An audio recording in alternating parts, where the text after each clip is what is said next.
Brother Luaya, siling mo na nagkamali ako kay sa Isaiah 56 nga ginbasa mo nga wala na kagin na pasugtan magbasa kay tayo mo sing question na so nagauna-una ka nga correct ang iyong interpretation dire. Correct eh? Correct man ang SDA church dire. Correct eh? Now, ini nga propesiya nga mga hintel pakad tuon o pa intahon man sa balay sa Dios kag mag-obserbar sing Sabat, ini bla nag-refer sa future nga Sabat sa bagong langit at bagong duta.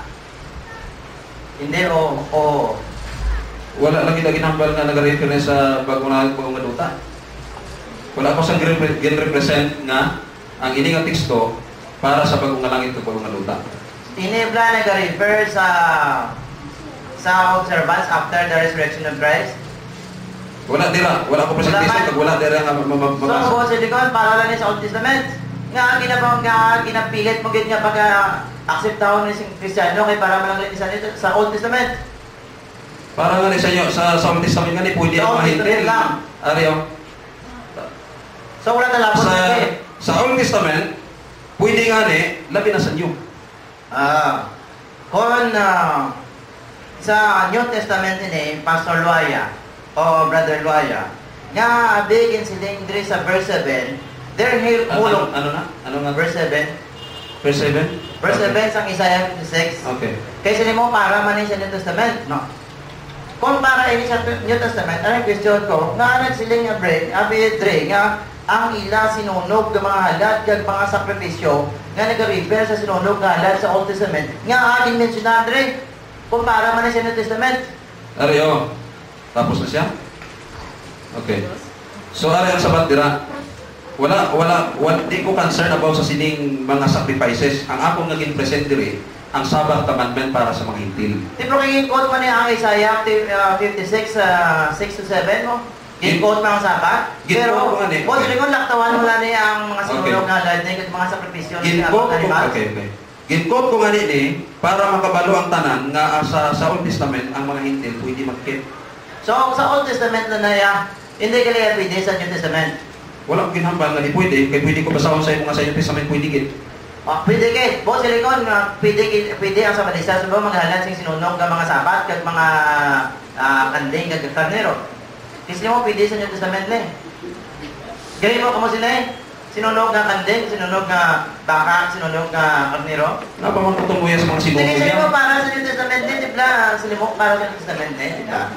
Ang akong naging presenter nga ang Sabbath commandment para sa New Testament, pwede git sa mga hintil, pwede nga sa Old, labi na sa inyo. Amo na akong na-presentation. Di po sa likod rin, ang sa inyo gali, kay kamo subong nag-acceptance ng Sabbath, kag sa New Testament kamo subong nag-halad kamo sa mga sinunog na mga sabat.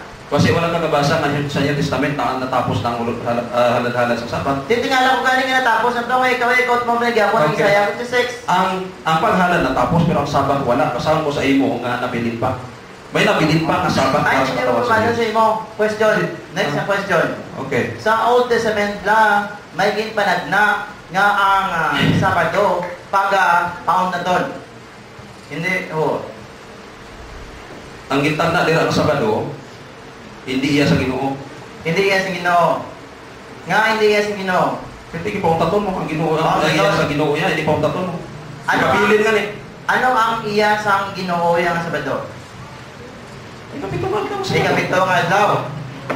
Ini bala ang sa Isaiah chapter 1 verse 13 nga nagasiling nga yearly festival, monthly festival, kada Sabat.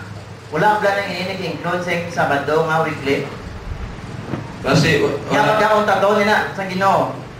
Kasi wala ka nabasa na hindi lang isa ka klase ang Sabado sa Old Testament. Tiyan mo ganyan ni tatlo ka klase ganyan diyo. Ginmensionar sa Isaiah 11. Nagasiling ka nga wala ginpauntan ang ikapitong adlaw.